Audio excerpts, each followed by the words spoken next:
miles worse over here than a dozen rotten.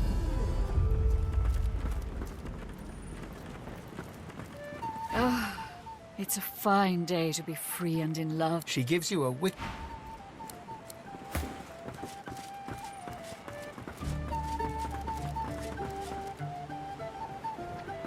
Be on your way now, my dear.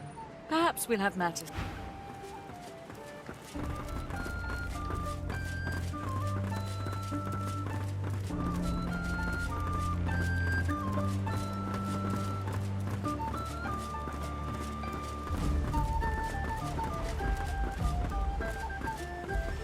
Aren't you supposed to be off learning how to become the divine and whatnot?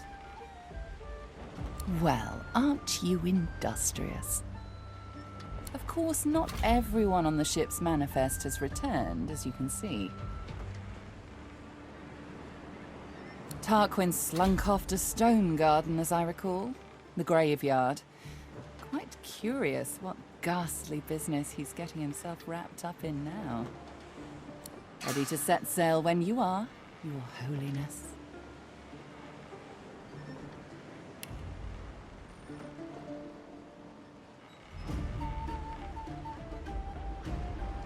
Fantastic. Now, on to the interesting part. After many adventures, the party finally reached the place where Godwo can go to become divine. But more surprises and difficult choices awaited.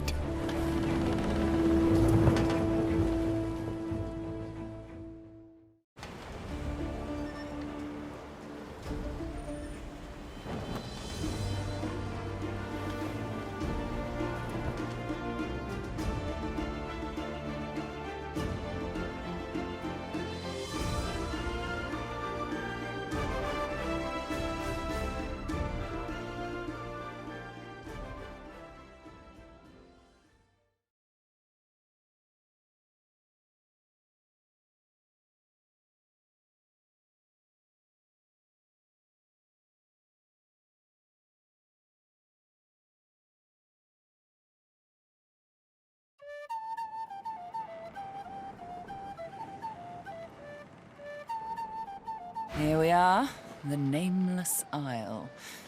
And here I thought Malady was unimaginative. Still, it's what's on the inside that counts, isn't that right? And this is the place you're meant to become a god. I can't help but wonder exactly what you intend to do with such a power.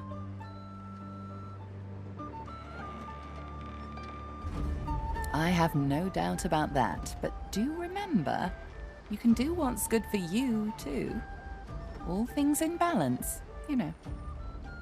You'll want to hurry now. Divinity is waiting, after all.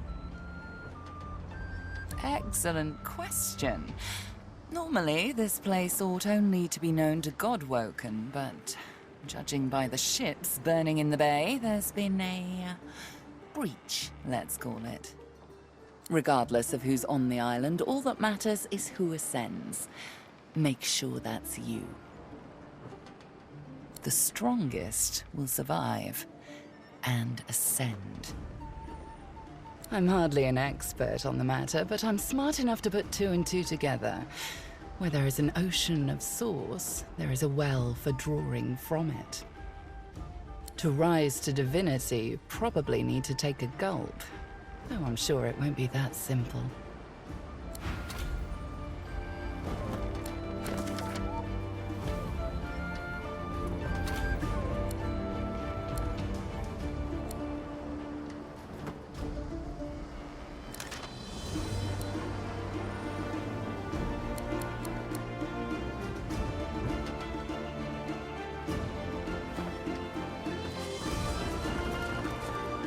Gareth greets you warmly. He's oddly chipper. More chipper than you've ever seen him, and certainly more chipper than most people mourning dead loved ones. I should thank you. I don't know what came over me. Praise Lucy and I had you to put me on the right track. Not bad. Took some time to think. My parents led good lives. I'd rather celebrate them for the love they gave me than to wail over their loss. Besides, we have work to do. Once we anchor at the Nameless Isle, I'll scout ahead, see if I can help locate the council and ease the way. I'll report to you on what I find.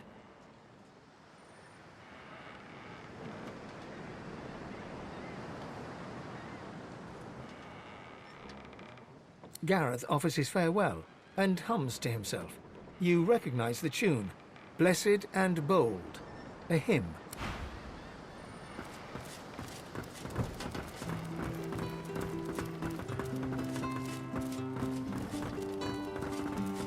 I've plenty of fighters for hire. Experts in blades, birds. Oh, I see you have a full...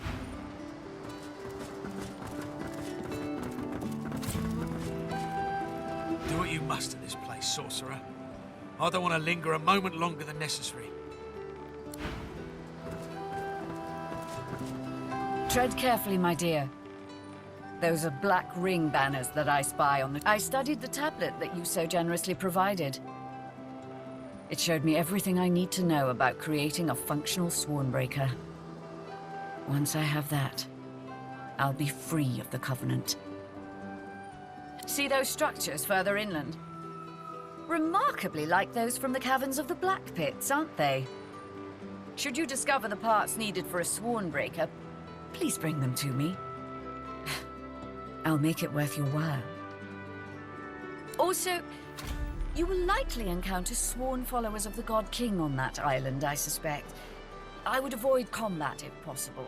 Death can be less than final for them, if the God King wills it. Almira doesn't respond right away. Instead, she turns and gazes intently at the island.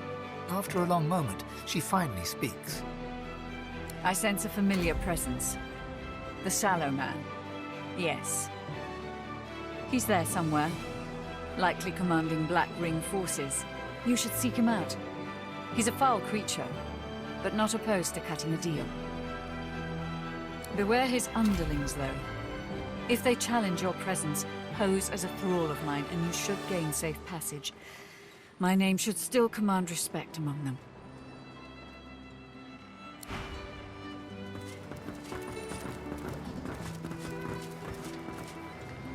Hello. This island is something else, huh? I'll bet I can... Of course. Told you I would, didn't I?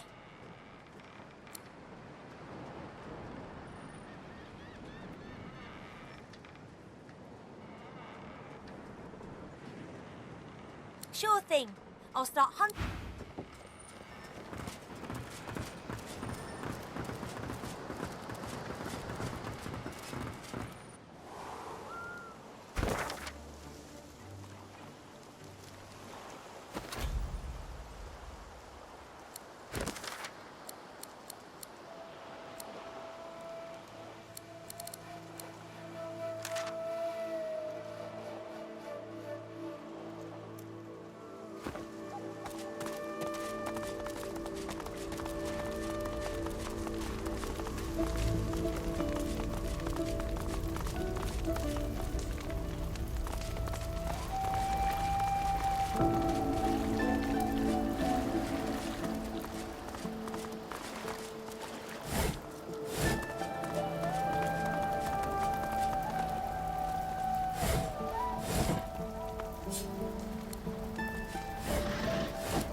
These bodies have been purged.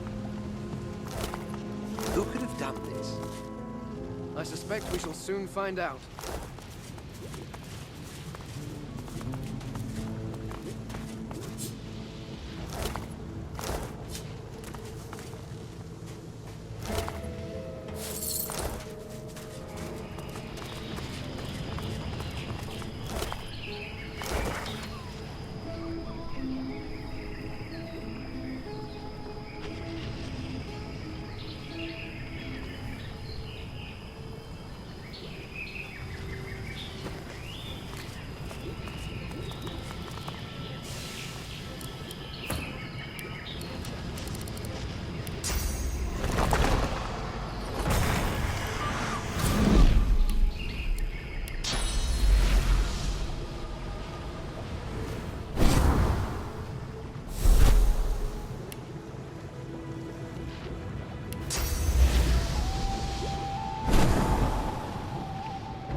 Part of the Divine Order's fleet by the look of it.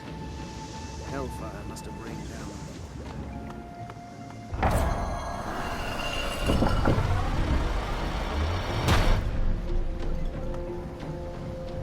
Before you stands a shrine of a particularly strange design. You've seen machinery like this before, in the cave beneath the Black Pits. Here too, the apparatus thrums with power and seems to pull you in.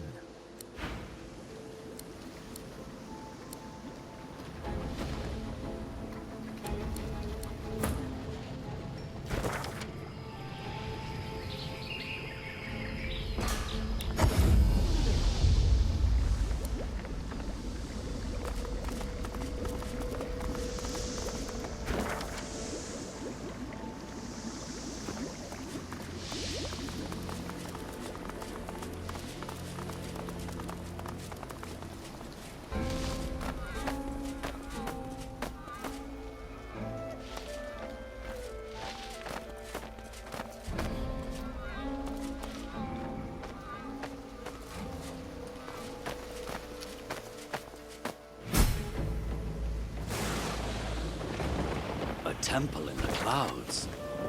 What holds this aloft?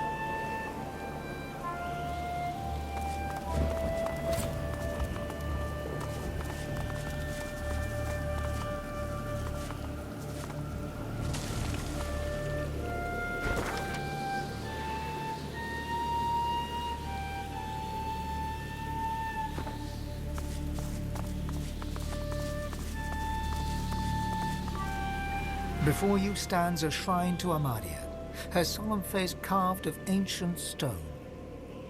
This statue of Amadia seems ancient. Moss blooms from cracks all over the stone, and tears of rain stream from her eyes. A hollow space marks the center of her creased brow. You remember that the statue of Amadia in the hollow marshes healed you, but no words from you can rouse this one to response. Whatever powers the gods once had has weakened indeed. You feel a presence awaken within the stone. An ancient awareness reaches out to you, swirling through every cell of your body and every mote of your soul. Lightning flashes and thunder rumbles. Static electricity crackles all around you and dances over your body. Yet you feel no jolt or shock, and it fizzles out as soon as it touches your skin. Then the awareness recedes from you, ebbing back like a tide until you are left completely alone. Alone with your thoughts, alone with the blessing Amadia left you with.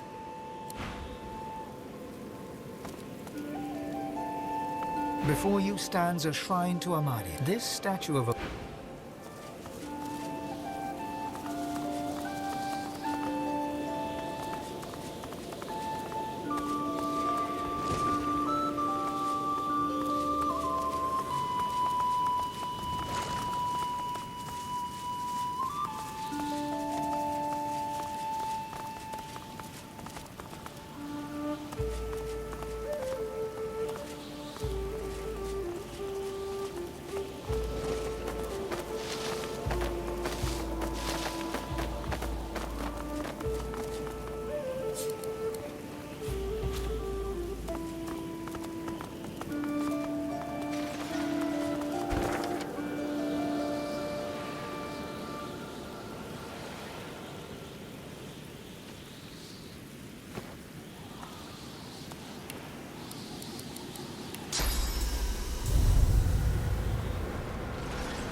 spirit of a Black Ring initiate stands before you. He seems to be smouldering. Spectral ash and smoke drift away from him. He sighs at his incinerated mortal remains. Perhaps my sacrifice will be enough. Perhaps the God King will restore me to fight again. You are no comrade of mine, outsider. You can go see for yourself and die in the attempt. If the spirit still had a complexion, he would no doubt turn pale at this point. Godwoken? No, wait, please! I'll tell you what I know. The Sentinels. They're no danger when they're moving. But as soon as they stop, that means they're about to attack. That's all I know, I swear! That's how they got me. I didn't realize I was in danger until it was too late.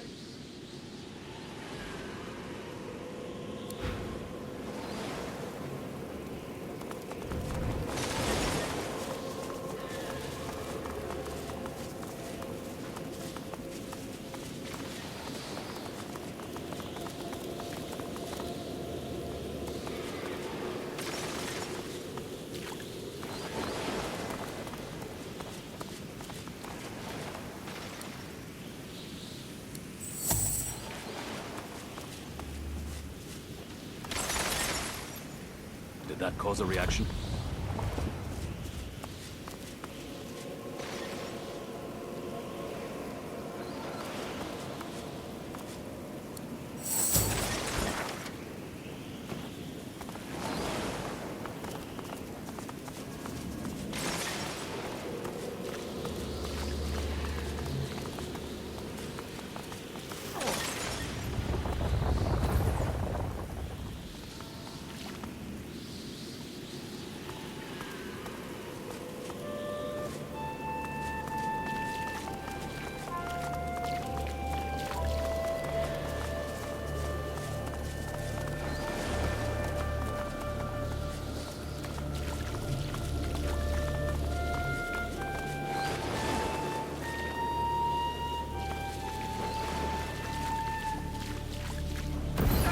Now to find out what effect that had.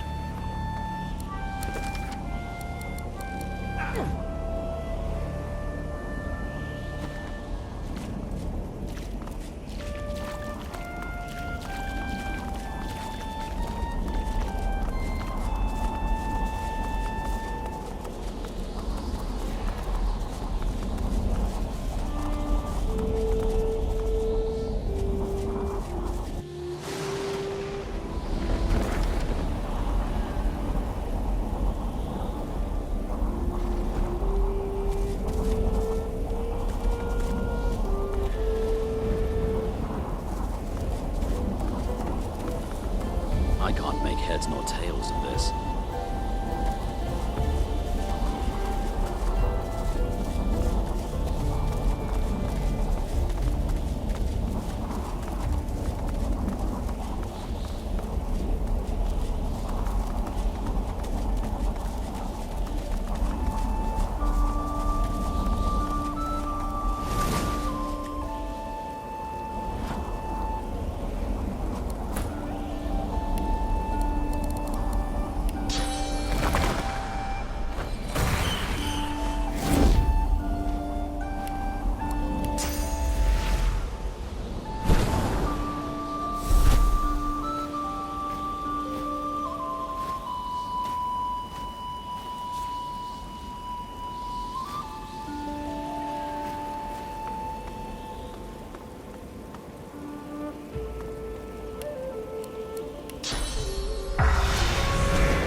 damn sentinels. What's that amongst them, on top of the pillar?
Our defenses are breached. Must I kill you now? It would pain me. You are not of the Black Ring. I am relieved. I greet you.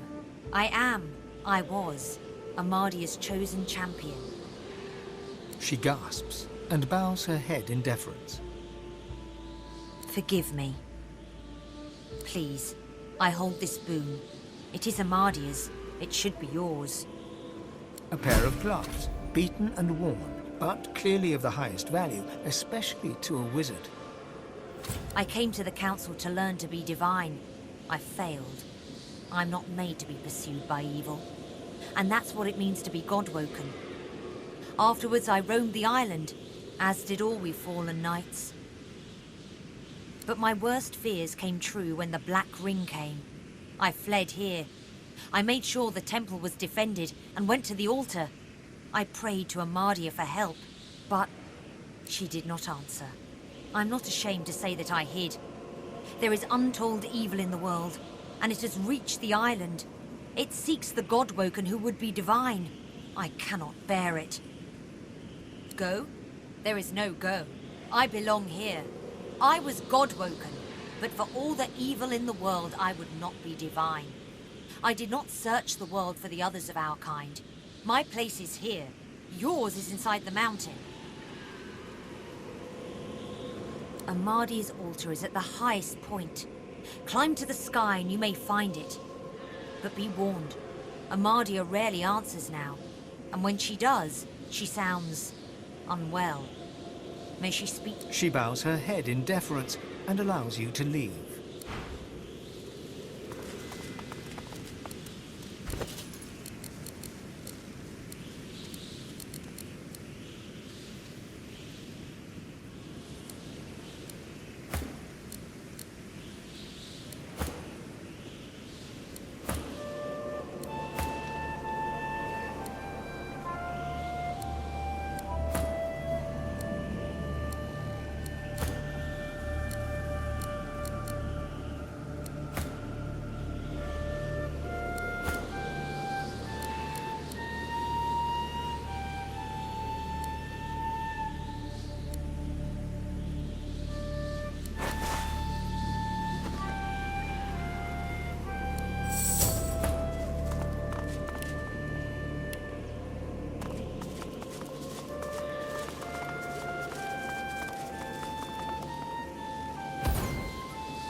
She acknowledges your presence with a simple nod.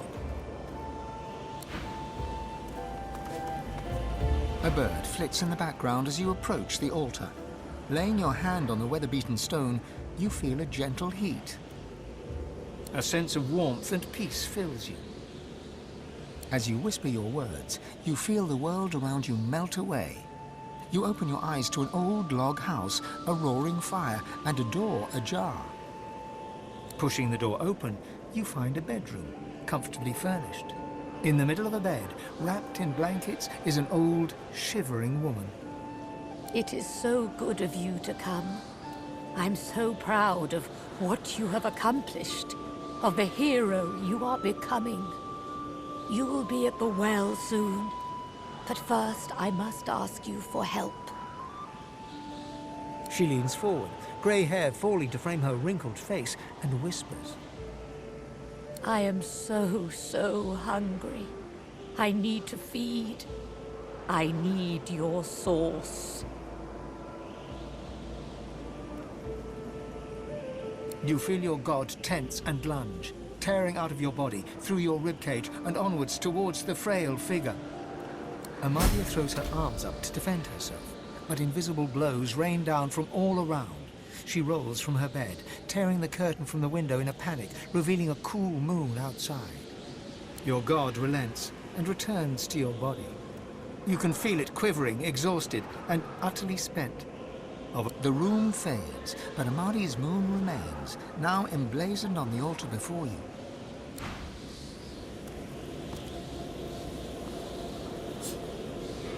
A bird flits in the background as you approach. A sense of warmth and peace. You reach out to Amadia, but all you can hear is the chirp of birds. Getting up, she acknowledges your presence with a simple...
A sense of... You reach out...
Before you stand, this statue of Amadia with the grating sound of stone